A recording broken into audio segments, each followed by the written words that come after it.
The research vessel Horizon drifted through the inky blackness of deep space, a testament to humanity's last-ditch hope and Dr. Elena Rodriguez's final chance at redemption. The ship was a patchwork of cutting-edge technology and desperate innovation, a machine built from the dreams of a scientist who had been written off by her peers. Elena Rodriguez was not the type of researcher others expected to lead a breakthrough mission. Her career had been a series of spectacular failures punctuated by moments of brilliant insight that never quite materialized into groundbreaking discovery. Labeled as a maverick, borderline lunatic by her academic colleagues, she had been given this mission as a final, almost cruel joke by the scientific community. The quantum resonance array was her life's work, a device designed to detect communication patterns in the vast, seemingly empty regions of space that traditional sensors missed. Most of her team viewed it as an expensive piece of scientific folklore, a wild goose chase that would finally prove her theories were nothing more than elaborate fantasy. On that particular day, everything changed. The array began to pulse with an energy pattern unlike anything they had ever seen. At first, it was subtle, a microscopic fluctuation that would have been missed by less sensitive equipment. But Elena knew. Her fingers danced across the holographic interface, amplifying, analyzing, triangulating. "Get me visual confirmation," she barked to her second-in-command, Dr. Marcus Rice, a pragmatic astrophysicist who had reluctantly joined her mission. The main view screen flickered to life, revealing nothing. Then something. A distortion, a shimmer in the fabric of space that wasn't quite a ship, wasn't quite energy, but something in between. The quantum array had captured something at the edge of perception, a communication network so advanced it existed between the quantum states of reality. And then it happened. The sound came first, not a sound in any traditional sense, but a psychic wave that crashed through the ship's systems. It was pure information, pure intent, compressed into a millisecond of absolute clarity. Half the crew collapsed, neural pathways overwhelmed by a communication so complex it bordered on a form of consciousness. Elena remained standing, her mind somehow creating a defensive barrier. She watched in a hybrid state of consciousness as the ship's systems flickered, rebooted, transformed. The Tarkin had found them. What should have been an instantaneous destruction became something else entirely. A targeting system, impossibly advanced, designed to eradicate entire civilizations, experienced a microscopic error, a quantum uncertainty, a moment of pure chance that would alter the course of human history. Their ship survived. As consciousness returned to her crew, Elena realized they had been scanned, analyzed, and deemed so fundamentally beneath notice that the alien system had essentially glitched in its attempt to destroy them. It was like an advanced intelligence swatting at an insect, only to have the insect inexplicably survive. "Status report," she called out, her voice steady despite the neural trauma. Marcus slowly pulled himself up, blood trickling from his nose. "We're alive. I don't know how, but we're alive." The quantum array continued to pulse, now capturing residual communication patterns. Elena realized they had done something unprecedented. They had not just detected an alien civilization. They had survived first contact. And the Tarkin had no idea what was coming. The Horizon drifted silently, a lone vessel carrying the first seeds of humanity's resistance. Outside, the vast darkness of space held its breath, waiting. The holographic projections appeared simultaneously across every major city on Earth, a technological feat so precise it defied human comprehension. One moment, the world was going about its normal chaos. The next, every screen, every public display, every network device transformed into a window of absolute terror. The Xarkan message was neither a declaration of war nor a negotiation. It was an extinction protocol. Massive crystalline projections showed graphic recordings of previous civilizations' final moments. Entire planetary surfaces reduced to ash. Billions of life forms compressed into moments of unimaginable horror. The message was clinical, cold, and absolute. Humanity had exactly 30 Earth days to surrender or be completely annihilated. In the United Nations emergency session, world leaders looked like ghosts. Military commanders spoke in hushed, defeated tones. Economic advisors calculated the futility of resistance. The most advanced human technologies seemed like children's toys compared to the Xarkan demonstration. But not everyone had surrendered. In a nondescript server farm buried beneath the Canadian Rockies, Dr. Elena Rodriguez's underground network began to move. The transmission from the horizon had arrived. Encrypted, fragmented, but containing crucial information about their first contact. Each piece of data was a puzzle, and Rodriguez was assembling something the Xarkan could never anticipate. "They think we're linear," she muttered to Marcus Reyes, who had joined her after their near-death experience in space. "They see us as a single, predictable system. But we're not." The resistance wasn't a traditional military operation. It was a living, breathing organism of human potential. Scientists, hackers, military strategists, artists, and ordinary people from every corner of the globe began to connect through channels the Xarkan couldn't track. Dark web networks transformed into quantum-encrypted communication lines. Social media became a camouflage for strategic planning. In Sao Paulo, a network of favela programmers began developing adaptive communication algorithms. In Mumbai, quantum physicists worked on disruption technologies. In a small town in Alaska, an indigenous communications expert started mapping out psychological warfare strategies that drew from traditional knowledge systems the aliens could never understand. Rodriguez's team discovered the first critical weakness. The Xarkan's communication network, for all its advanced technology, had a fundamental flaw. It assumed all intelligent life followed predictable patterns of logic and communication. Humanity's greatest strength had always been its ability to be utterly unpredictable. "We're not going to fight them with their technology," Rodriguez explained to her core team. "We're going to fight them with something they can't comprehend: pure human creativity." The 30-day countdown became a global transformation. Every sector of human society began to change. Educational systems were retooled overnight.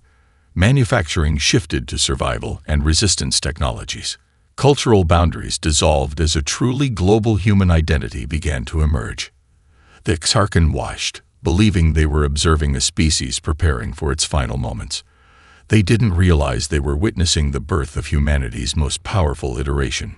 In server farms, research labs, community centers, and backyard workshops, humans were rewriting the rules of survival. Each person became a node in a vast, adaptive network.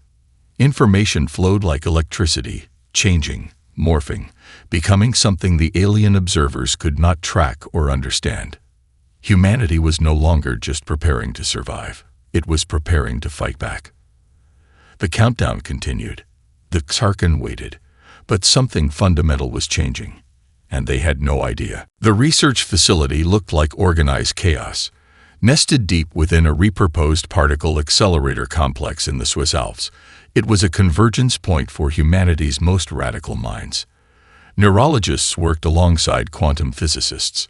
Linguists collaborated with artificial intelligence specialists. Psychologists shared workspaces with engineers who had never spoken to a social scientist before the Xarkan threat.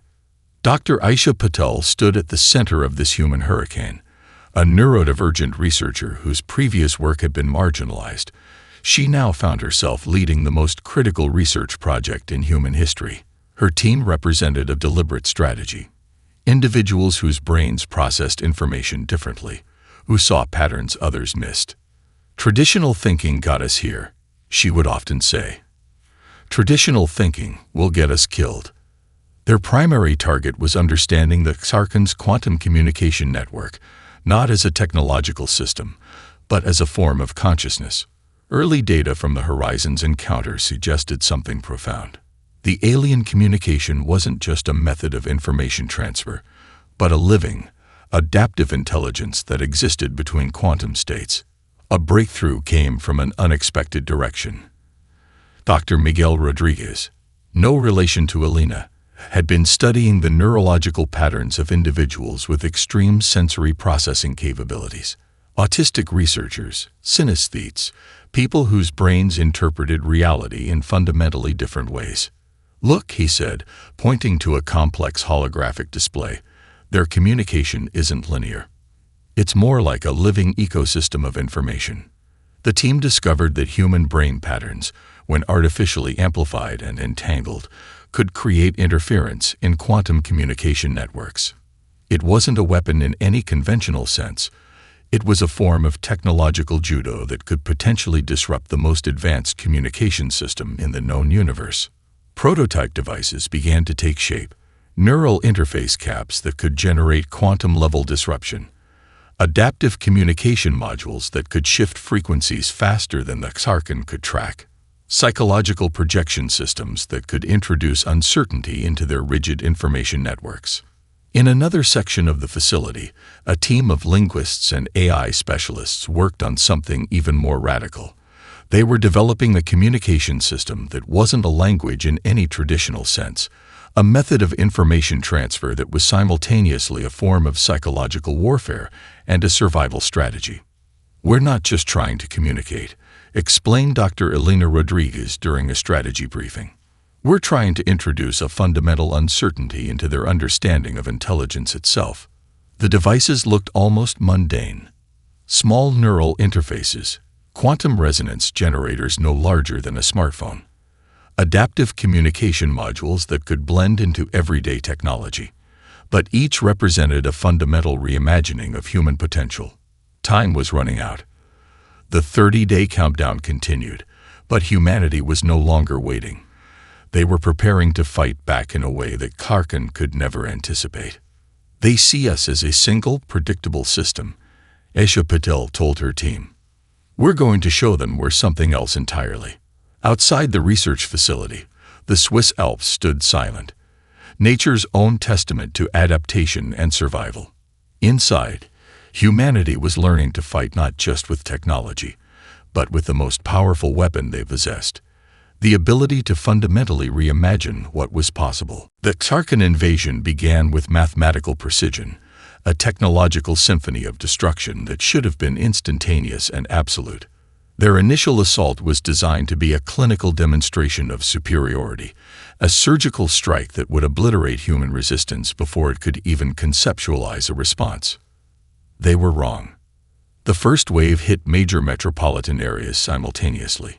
Massive energy weapons capable of vaporizing entire city blocks descended from ships that seemed to phase in and out of reality. New York, Tokyo, Lagos, Sao Paulo. Each target was selected with cold, calculated efficiency. But humanity had been preparing. In New York, what appeared to be a typical financial district transformed the moment the first energy signature was detected. Skyscrapers that looked like ordinary office buildings were actually intricate defensive structures. Quantum dispersal fields activated, turning solid matter into adaptive camouflage that absorbed and redirected alien weaponry. Major Chen watched from a hidden command center beneath the city. The neural interface in his brain pulsed with real-time data from millions of interconnected resistance nodes. Every citizen was now part of a living, breathing defense network. Target acquisition disrupted, a young technician called out. "They can't lock onto our primary structures." The Sarkin ships hovered, their targeting systems flickering with unprecedented uncertainty. What should have been a moment of total destruction became a complex dance of technological adaptation. In Tokyo, entire city blocks transformed into mobile defensive platforms. Underground networks that had been decades in preparation now revealed their true purpose. Agricultural systems became weapon production lines. Public transportation infrastructure turned into a distributed communication and defense network. Lagos presented an even more surprising resistance. Local tech developers had spent years creating adaptive technologies that could transform ordinary infrastructure into defensive systems. Entire neighborhoods became living, breathing organisms of resistance. Solar panels became energy weapons. Water systems turned into quantum disruption networks. The aliens had studied humanity's technological capabilities. They had not anticipated humanity's ability to turn everything, literally everything, into a potential weapon of survival. Dr. Elena Rodriguez monitored the global resistance from her quantum communication hub. Each city was a node in a vast, adaptive network. The Xarkan were fighting not just against military resistance, but against an entire civilization that had transformed itself into a single living defensive system. "They're trying to understand our pattern," she muttered to her team. "But we don't have a pattern." In Sao Paulo, children who had been trained in adaptive resistance techniques used augmented reality systems to provide real-time tactical information. Elderly community members who understood local infrastructure became crucial strategic nodes. Every demographic, every skill set became part of the resistance. The Xarkan ships began to retreat, not out of fear, but out of pure technological confusion. Their systems, designed to track and destroy conventional military targets, couldn't comprehend this new form of resistance. This was not a military defense. This was a civilization fighting for its right to exist. Major Chen looked at the holographic displays, a slight smile crossing his face. "They thought we'd be easy," he said quietly. "They have no idea what we're capable of." The first wave of the invasion had failed. But this was just the beginning. The transformation happened so gradually, yet so completely, that few could pinpoint exactly when humanity became something entirely new. What had begun as a desperate survival strategy evolved into a living, breathing global consciousness. National borders dissolved not through political agreements, but through the pure necessity of survival. A researcher in Bangalore could be solving a critical defensive algorithm one moment, then seamlessly collaborate with a systems engineer in Montreal the next. Communication transcended language, technology, and previous human limitations. Dr. Elena Rodriguez stood in the Global Coordination Center, a facility that was simultaneously everywhere and nowhere. Quantum entanglement communication systems allowed her to be present in multiple locations simultaneously, coordinating a resistance that was less a military operation and more a collective organism of human potential. "We're not just fighting," she explained to her core team. "We're evolving." The resistance network was unlike any human organization in history. Traditional hierarchies collapsed. A teenage programmer in Lagos could provide a critical insight that would reshape global defensive strategies. An indigenous elder in the Amazon rainforest might offer a communication pattern that would confuse alien tracking systems. Every human became a node in a vast, adaptive network. Agricultural systems were reimagined as both food production and defensive infrastructure. Urban centers transformed into living, breathing defensive organisms. Schools became training grounds for adaptive thinking. Every skill, every perspective became a potential weapon against the Xarkan invasion. In the mountains of Peru, a group of neurodivergent researchers developed communication systems that used nonlinear thought patterns. Their approach was so fundamentally different from traditional communication that it created natural encryption impossible for the aliens to decode. What the Xarkan saw as chaos, humans recognized as a new form of intelligence. Major Marcus Chen coordinated the military aspects of the resistance, but even he understood that traditional warfare was obsolete. "We're not fighting them with guns," he would say, "we're fighting them with our ability to reimagine what's possible." Underground networks that had existed for decades, activist groups, indigenous resistance movements, technological collectives, suddenly found their historical struggle had prepared them for this moment. They became the nervous system of human resistance, passing information through channels the Xarkan could never track. A farmer in Kenya might be collecting critical environmental data that would help disrupt alien sensor networks. A group of artists in Berlin developed psychological projection techniques that could introduce uncertainty into alien communication systems. A community of deaf individuals created communication patterns that existed outside traditional sound-based communication. Humanity was no longer a collection of individuals or even nations. It had become a single adaptive intelligence. The Xarkan watched in increasing confusion. Their advanced tracking systems could not comprehend a resistance that had no central command, no single point of vulnerability. Every time they thought they understood human patterns, the resistance would shift, transform, become something else entirely. Dr. Rodriguez looked at the global coordination displays. What appeared to be chaos to an outside observer was actually the most complex, adaptive system the galaxy had ever seen. "They think we're fighting," she said quietly to herself, "but we're actually becoming something new." The breakthrough came from a place of pure desperation and unexpected convergence. Dr. Aisha Patel's research team had been working for weeks in a quantum research facility buried deep beneath the Andes Mountains. What began as a theoretical exploration of consciousness had transformed into humanity's most critical weapon against the Xarkan invasion. Their discovery was not a weapon in any traditional sense.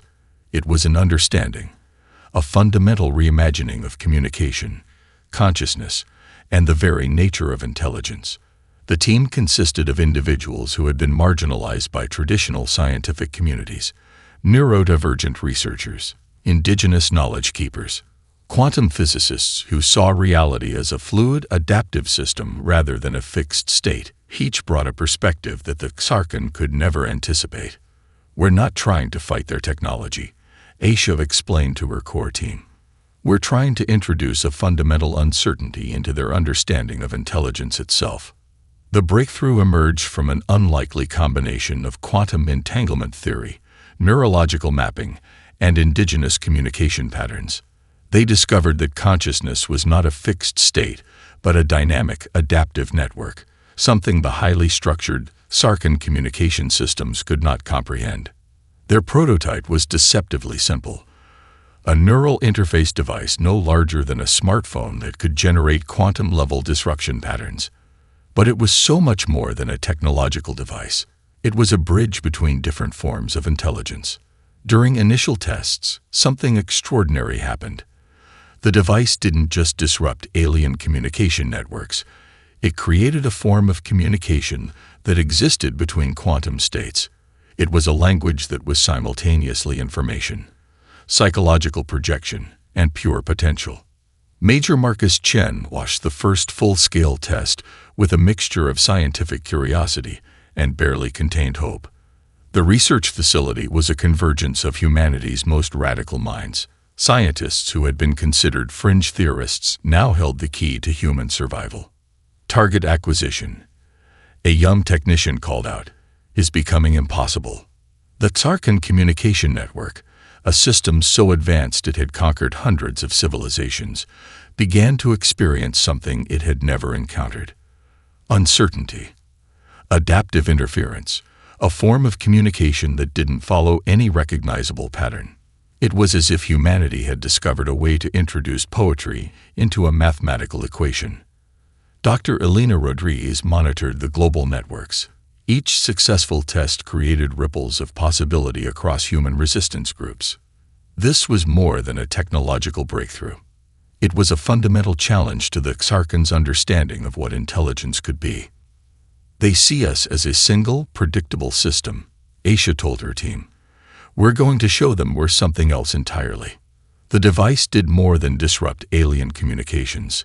It created a form of collective consciousness that drew from every human perspective: scientific, artistic, cultural, technological. It was a weapon of pure potential. As the test concluded, something unexpected happened. The quantum disruption patterns began to stabilize into something more complex. It wasn't just interference. It was a form of communication that existed between states of being. The Xarkan would soon learn that humanity was not a civilization to be conquered. Humanity was a living, breathing, continuously evolving form of intelligence. The final battle was nothing like any conflict in human history, or galactic history, for that matter. The Xarkan launched what they believed would be their ultimate devastating assault. Thousands of ships materialized simultaneously across Earth's orbit, their technology so advanced it bordered on a form of reality manipulation. Each vessel was a weapon of incomprehensible power, capable of reducing entire continents to atomic dust in milliseconds. But humanity was no longer what the Xarkan had studied. From the first moment of engagement, the battle defied every known principle of warfare. Human resistance wasn't a military force. It was a living, breathing, adaptive intelligence. Cities transformed into dynamic defensive systems. Every piece of infrastructure became a potential weapon. The line between civilian and military had completely dissolved. Dr. Elena Rodriguez coordinated from the Global Command Center, a facility that was simultaneously everywhere and nowhere. Quantum entanglement communication systems allowed her to be present in multiple locations simultaneously, her consciousness spreading across the global resistance network. "They're expecting us to fight," she transmitted to the global network, "but we're going to do something else entirely." The first wave of Xarkan energy weapons met with something impossible. Urban centers didn't just defend, they absorbed, transformed, and redirected the alien technology. A blast intended to vaporize New York instead found itself converted into a complex communication signal. Tokyo's defensive systems turned alien weapon signatures into a form of psychological disruption. Major Marcus Chen watched as traditional military strategies became obsolete in real time. Soldiers were no longer just individuals with weapons. They were nodes in a vast, adaptive network.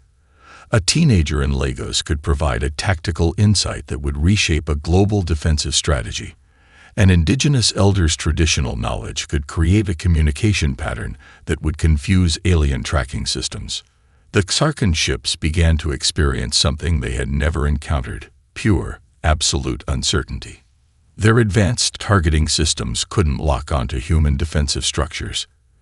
Every time they thought they understood human patterns, the resistance would shift, transform, become something else entirely. Cities became living organisms. Agricultural systems turned into communication networks. Schools transformed into adaptive research centers. In the Amazon rainforest, a group of indigenous researchers used communication patterns so fundamentally different from anything the Xarkan had encountered that it created natural encryption impossible to penetrate. What the aliens saw as chaos, humans recognized as a new form of intelligence. The battle wasn't happening in a traditional three-dimensional space. It existed in quantum states, in psychological projections, in forms of communication that transcended traditional understanding. Humanity had become something more than a civilization. It was a living, adaptive intelligence that could not be conquered through conventional means. Dr. Aisha Patel's quantum disruption devices turned the entire conflict into a massive planet-wide experiment in consciousness. Each defensive action was simultaneously a form of communication, a psychological projection, and a technological innovation. The Xarkan fleet began to experience system-wide failures. Their communication networks became infected with a form of uncertainty that their rigid intelligence could not comprehend. It was as if humanity had introduced a virus of pure potential into their most advanced systems. As the final hours of the conflict approached, it became clear that this was not a battle for survival. It was a fundamental reimagining of what intelligence could be. Humanity was not just fighting. Humanity was evolving. The silence after the final confrontation was unlike anything in human history. It wasn't the silence of destruction, but of profound transformation. Where cities had once stood, new structures emerged, living, adaptive ecosystems that blurred the lines between technology, biology, and consciousness. The global resistance that had begun as a desperate survival strategy had fundamentally redesigned human civilization. Dr. Elena Rodriguez stood on the observation deck of the Global Coordination Center, watching the sunrise. The world looked different, not damaged, but reimagined. Every system, every infrastructure, every social structure had been fundamentally reconstructed during the conflict with the Xarkan. "We didn't just survive," she said quietly to Major Marcus Chen. "We became something else entirely." The technological advancements were staggering. Quantum communication systems developed during the resistance became the new standard of global interaction. The adaptive technologies that had been humanity's survival mechanism now formed the basis of a completely new approach to existence. Cities were no longer static structures but living, breathing networks of human potential. Education had been completely transformed. Traditional learning models collapsed, replaced by a global, adaptive learning network. A child in rural India could instantaneously access knowledge and collaborate with researchers in Argentina.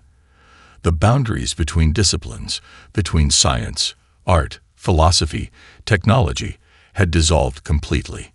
Dr. Aisha Patel's research team continued to explore the quantum communication breakthrough that had been critical to human survival. What had begun as a defensive technology was now expanding human understanding of consciousness itself. They were discovering that the adaptive network developed during the resistance was more than just a communication system. It was a new form of collective intelligence. The global population had changed. The shared experience of resistance had created a level of unity that transcended previous human divisions. National borders had become meaningless. Cultural differences were now seen as sources of strength rather than division. Humanity had learned to see itself as a single adaptive organism. Diplomatic contact with other galactic civilizations began to reveal the true extent of humanity's transformation. The Karkan's defeat had sent shockwaves through the galactic community. Civilizations that had long viewed humans as a primitive species now approached with a mixture of fear and respect. "We're not just another species," Marcus observed during an early diplomatic meeting with representatives from other star systems. "We're a form of intelligence that doesn't conform to any previous understanding." The technologies developed during the resistance continued to evolve. Adaptive medical systems could now predict and prevent diseases before they emerged. Environmental restoration technologies transformed damaged ecosystems with unprecedented speed. Every challenge was now seen as an opportunity for collective innovation. Most surprisingly, humanity's approach to conflict had fundamentally changed. The experience with the Karkan had taught them that true strength came from adaptation, collaboration, and continuous transformation. Military strategies were replaced by complex networks of communication and mutual understanding. As the first decade after the Karkan invasion concluded, it became clear that the real victory wasn't about survival. It was about becoming something new, a civilization that saw potential where others saw limitation, that found strength in diversity that could transform any challenge into an opportunity for growth. Humanity had not just survived. Humanity had reimagined what it meant to exist.